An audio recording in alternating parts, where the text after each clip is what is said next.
Alors aujourd'hui, on s'attaque à une des idées les plus folles, les plus révolutionnaires de la pensée moderne, l'inconscient. Cette partie cachée de nous-mêmes qui, peut-être, tire vraiment les ficelles.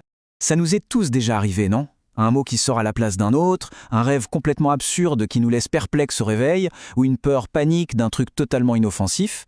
Ces petits bugs de notre esprit, on les connaît bien. On pourrait croire que c'est anodin, mais en réalité, ce sont des indices, des petites fissures qui ouvrent sur un mystère bien plus vaste.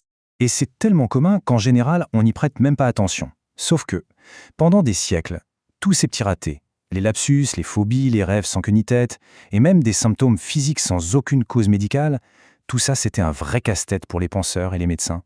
C'était comme si une partie de notre propre vie mentale nous échappait totalement. Pour comprendre d'où vient cette idée d'un esprit caché, il faut faire un petit voyage dans le temps. On retourne au 19e siècle, à une époque où une maladie mystérieuse rendait les médecins complètement fous. Une maladie qui allait tout changer. Cette fameuse maladie, c'était l'hystérie, un nom qui vient du grec hystéra, l'utérus, parce que oui, à l'époque, on pensait, à tort bien sûr, que c'était un mal exclusivement féminin. Imaginez le tableau, des patientes souffraient de paralysie, de délire, de douleurs atroces, mais quand les médecins examinaient, rien. Aucune lésion, aucune cause physique. Alors la question était sur toutes les lèvres, est-ce qu'elle simule ou est-ce que le problème se cache ailleurs, dans un endroit invisible, dans l'esprit lui-même? Plusieurs grands noms se sont alors lancés dans cette enquête. D'abord, il y a eu le grand neurologue Charcot. Lui, il a utilisé l'hypnose et c'était spectaculaire. Il pouvait faire apparaître et disparaître les symptômes sur commande. La preuve que l'origine était bien psychologique. Ensuite, son collègue Breuer a eu une autre idée, la talking cure, la cure par la parole. Mais celui qui va vraiment faire basculer l'histoire, c'est un jeune médecin, un certain Sigmund Freud. Lui, il va laisser tomber l'hypnose qu'il trouvait un peu trop théâtrale. Sa méthode, beaucoup plus simple en apparence. Il demandait juste à ses patients de parler, de dire tout, absolument tout ce qui leur passait par la tête. Et c'est là que l'enquête devient vraiment captivante. Prenez le cas d'une de ses patientes qu'il a appelée Elisabeth. Son problème, des douleurs insupportables à la jambe. En la laissant parler, un souvenir remonte. Une promenade, avec son beau-frère. Il lui a touché la jambe, et là, flash, elle a ressenti un désir amoureux pour lui. Un désir qu'elle a immédiatement effacé, oublié. Plus tard, sa sœur, la femme de ce beau-frère, tombe gravement malade. Et au chevet de sa sœur mourante, une pensée horrible traverse l'esprit d'Elisabeth. Maintenant, il sera libre. Une pensée monstrueuse qu'elle refoule aussi sec. Pour Freud, c'est l'eureka. Le puzzle s'assemble. Le désir interdit, la pensée méchante, tout ça n'avait pas disparu. Non, ça s'était transformé. Ça s'était déguisé en douleur physique. Et où ça ? Précisément dans sa jambe, là où tout avait commencé. Et là, c'est le déclic, la grande révélation. Freud formule une hypothèse qui va absolument tout changer. Il doit exister une sorte de coulisse, une autre scène dans notre esprit, une réalité psychique cachée où l'on stocke toutes les pensées, tous les désirs que notre conscience morale ne peut pas accepter. Et cet endroit, ce continent caché, il va lui donner un nom, l'inconscient. D'accord, donc cet inconscient existerait. Mais comment ça marche, au juste? Eh bien, Freud ne s'est pas arrêté là. Il a voulu dessiner la carte de ce monde intérieur, proposer un modèle pour qu'on puisse enfin comprendre ces forces qui se battent en nous sans même qu'on s'en rende compte. Le mécanisme central de tout ça, c'est ce qu'il appelle le refoulement. C'est simple. Imaginez une sorte de videur à l'entrée d'une boîte de nuit qui serait notre conscience. Son job, c'est de bloquer l'entrée à toutes les pensées un peu trop dérangeantes. Mais attention, il ne les détruit pas. Non, il les pousse juste de l'autre côté de la porte, dans les caves de l'inconscient. Le problème, c'est que ces pensées refoulées, elles n'abandonnent pas. Elles continuent de tambouriner à la porte.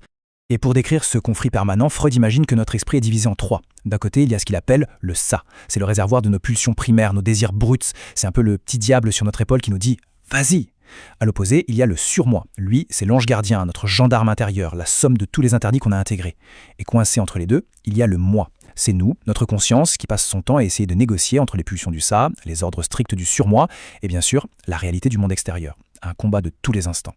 Et même si toute cette bataille est inconsciente, ses effets, eux, on les voit partout. C'est comme une cocotte minute. La pression de ce qui est refoulé finit toujours par fuiter. C'est ça qui donne nos rêves, qui sont souvent des désirs déguisés. C'est ça qui provoque les lapsus, quand un mot interdit en bouscule un autre. C'est la source des névroses, comme la douleur d'Elisabeth. Et ça peut même donner des choses magnifiques. C'est aussi, d'après lui, l'énergie qui alimente l'art. Ça s'appelle la sublimation, une pulsion brute transformée en quelque chose d'acceptable pour la société. Mais il faut bien comprendre que cette théorie, ce n'est pas juste une histoire de médecin, c'est bien plus que ça. C'est une véritable bombe, un tremblement de terre philosophique. Ça vient dynamiter des siècles de certitudes sur ce que c'est qu'être humain, sur notre liberté, sur notre raison. Cette petite phrase de Freud, elle résume tout le choc.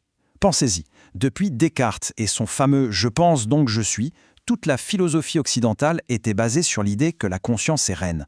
Et là, Freud arrive et dit « pas du tout ». La plus grande partie de ce qui se passe dans notre esprit nous échappe. Notre moi, ce sentiment qu'on a d'être aux commandes, n'est en fait qu'une marionnette dont les ficelles sont tirées par l'inconscient. Freud lui-même était très conscient de ça. Il plaçait sa découverte comme la troisième grande blessure infligée à l'orgueil de l'humanité. C'est une perspective fascinante. La première, c'est Copernic, qui nous apprend que notre Terre n'est pas le centre de l'univers. La deuxième, c'est Darwin, qui nous dit qu'on n'est qu'un animal parmi les autres. Et la troisième, c'est Freud. Le coup de grâce. Même dans notre propre esprit, on n'est pas le patron. Évidemment, une idée aussi dérangeante, ça ne pouvait pas passer comme ça. Et ça n'a pas manqué. Dès le début, la théorie de l'inconscient s'est heurtée à des critiques féroces, que ce soit du côté des scientifiques ou des philosophes. La critique scientifique la plus célèbre vient du philosophe Karl Popper. Pour lui, le problème est simple. Une théorie n'est scientifique que si on peut la tester, que si on peut imaginer une expérience qui pourrait prouver qu'elle est fausse. Or, comment on fait pour réfuter l'inconscient ? C'est impossible. Si un patient n'est pas d'accord avec une interprétation, le psychanalyste pourra toujours dire que c'est une résistance, et que cette résistance, eh bien, c'est justement la preuve que l'inconscient est à l'œuvre. Pour Popper, ce n'est donc pas de la science. Et sur le ring philosophique, l'adversaire le plus coriace, c'est sans doute Jean-Paul Sartre. Pour lui, l'idée d'inconscient n'est pas juste une erreur scientifique, c'est pire. C'est une mauvaise excuse, une façon un peu lâche de fuir ses responsabilités. Alors mettons-les face à face. Pour Freud, le refoulement est un processus dont on n'a pas conscience. On est sincèrement ignorant de ce qu'on se cache. Pour Sartre, ça ne tient pas la route. Pour décider de cacher une pensée, il faut bien savoir ce qu'on cache. Donc, ce n'est pas de l'inconscience, c'est ce qu'il appelle de la mauvaise foi. C'est un mensonge actif qu'on se fait à soi-même pour éviter d'affronter notre liberté totale et notre entière responsabilité. Alors, Freud ou Sartre? Qui a raison? Le débat n'est toujours pas tranché. Mais au fond, qu'on y adhère ou pas, une chose est sûre, l'idée d'inconscient a complètement infusé notre culture. Elle a changé pour toujours notre façon de nous voir. Donc, pour résumer ce voyage, l'inconscient est né pour donner un sens à ce qui n'en avait pas. Le modèle de Freud nous a offert un vocabulaire pour décrire nos tiraillements intérieurs. Bien sûr, la théorie reste énormément débattue, mais son impact culturel, lui, est indéniable. Le simple fait qu'on parle aujourd'hui de lapsus révélateur ou qu'on essaie de décrypter nos rêves, tout ça, c'est l'héritage direct de cette idée. Et finalement, on se retrouve face à la question de départ, mais en plus grand. Comment est-ce qu'on peut prouver l'existence d'un territoire qui, par définition, est invisible?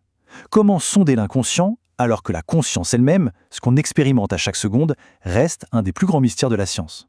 C'est peut-être ça, le véritable héritage de Freud.